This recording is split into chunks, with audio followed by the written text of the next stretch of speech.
मला आठवतंय की आमच्या मोठ्या बांधावर एक बाबळ होती. फार मोठी बाबळ होती, म्हणजे 2 कासऱ्यात मारणार नाही एवढी मोठी बाबळ होती. आणि असं बुंदा तिचा काय बांधातच आत गेला होता. तर ती आणि ठापे मोठे मोठे ठापे वगैरे.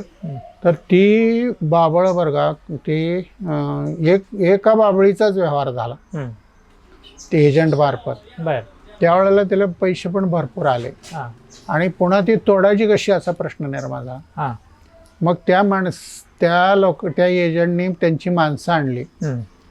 तर तो बांध निम्मा असा खाली उकरला होता, कारण ते मुळ्याच लागेना, त्याच्या बुंदाच लागायचा खाली.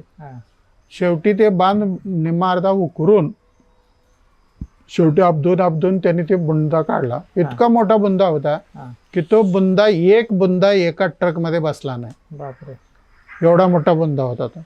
ट्रक आता काय लहान नसताना ट्रकवर असा पुढं ते क्रेननं उचलला आणि ट्रक मध्ये ठेवला.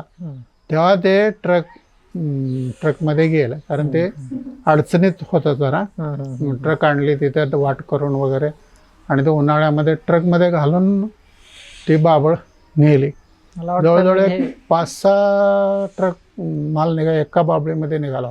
हा, एवढी मोठी बाबळ होती.